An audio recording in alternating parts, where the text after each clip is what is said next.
Hai guys, sebentar lagi di Jepang akan segera memasuki musim panas, yang artinya akan banyak judul-judul anime baru yang bermunculan. Anime apa sajakah itu? Berikut anime-anime yang Mimin rekomendasikan buat kalian semua. Sebelum itu, mohon bantu like dan subscribe-nya.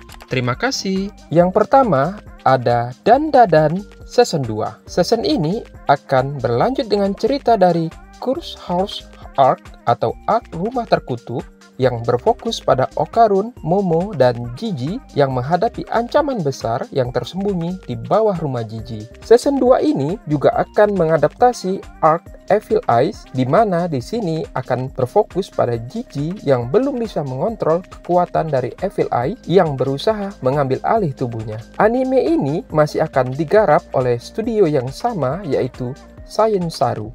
Jadi, kalian bisa berharap akan tetap mendapatkan kualitas animasi yang sama. Sayangnya, untuk opening animenya tidak lagi dibawakan oleh Creepy-Nut, melainkan oleh Aina Dien. Tapi, semoga saja openingnya tidak kalah memorable dari season satunya. Anime ini direncanakan tayang pada tanggal 4 Oktober mendatang.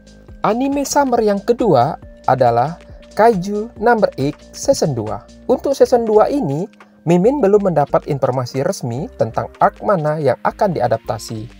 Tetapi, diperkirakan anime ini akan mengadaptasi dari Kaiju Weapon Arc dan Compatible User Arc yang menceritakan di mana Kafka akan digunakan sebagai senjata utama umat manusia dalam menghadapi ancaman dari para kaiju, sekaligus membuktikan bahwa Kafka dapat dipercaya dan memang berada di pihak manusia. Di sini, Kafka juga dituntut untuk lebih mengeksplor kemampuannya agar dapat bekerja sama dengan yang lain. Kaiju Number 8 Season 2 masih akan digarap oleh Production IG dan direncanakan tayang pada bulan Juli mendatang. Anime yang ketiga ada Yofukashi no Uta atau Call of the Night Season 2 yang akan membahas lebih jauh tentang masa lalu Nazuna. Yofukashi no Uta punya art style yang unik sama seperti karya autornya yang lain yaitu Dagashi Kashi. Semoga saja season 2 ini tetap setia mengikuti cerita manganya dan tidak bernasib sama dengan anime Promise Neverland season 2. Mengingat manga mereka sama-sama sudah tamat saat season 2 mereka digarap. Anime ini direncanakan tayang pada tanggal 4 Juli mendatang. Berikutnya ada anime komedi yang sudah lama ditunggu-tunggu. Tidak tanggung-tanggung, anime Grand Blue ini baru mendapatkan season 2-nya setelah 6 tahun penayangan season 1-nya. Pada season 2 ini, Studio Zero G akan kembali menggarap animenya dan bekerja sama dengan Studio Riber yang juga menggarap anime Bartender.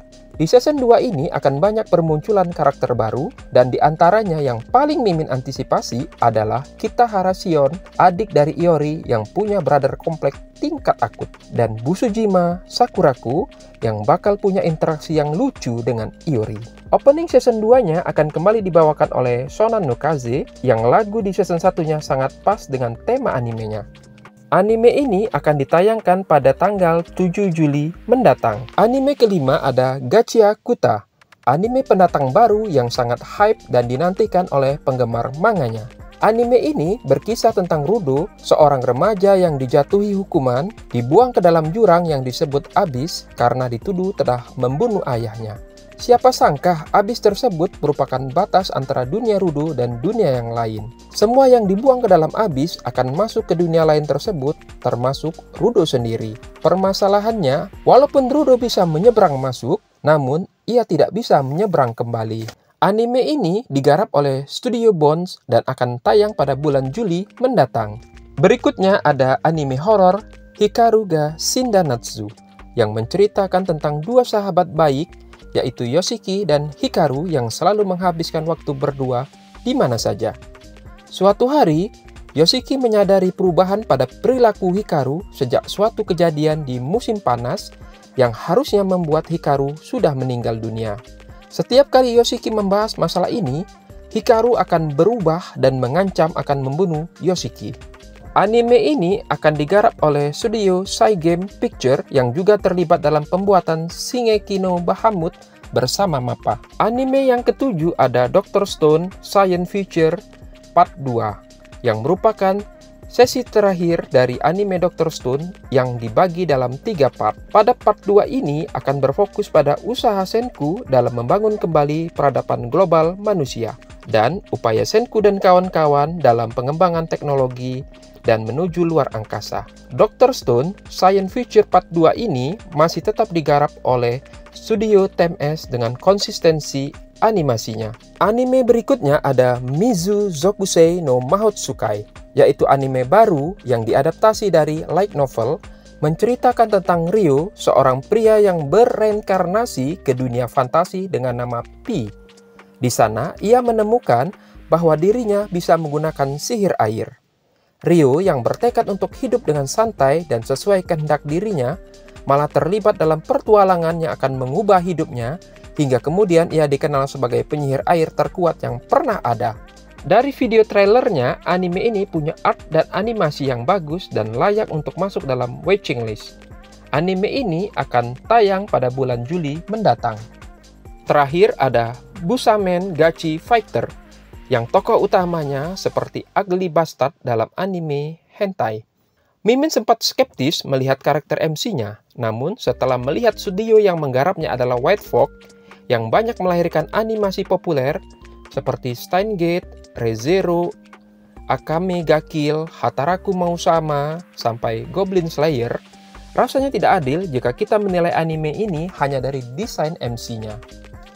Anime ini menceritakan tentang Shigeru Yoshioka, seorang pria 34 tahun yang menjalani hidup yang suram setelah menjalani hukuman akibat dituduh melakukan kejahatan yang tidak ia lakukan. Suatu hari, ia menemukan cara untuk bisa pergi ke dunia lain. Di sana, ia lalu mengorbankan penampilannya untuk memperoleh kekuatan yang besar hingga ia terlahir sebagai dewa absolut. Anime ini bakal tayang pada bulan Juli mendatang. Nah, itu dia beberapa daftar anime summer yang Mimin rekomendasikan buat kalian. Adapun Sakamoto Days tidak Mimin masukkan dalam daftar sebab adaptasi animenya Mimin anggap mengecewakan. Jadi, Mimin lebih merekomendasikan kalian untuk membaca manganya saja. Tulis komentar kalian apakah setuju dengan daftar Mimin yang buat atau ada rekomendasi anime lain yang terlewatkan. Terima kasih sudah menonton.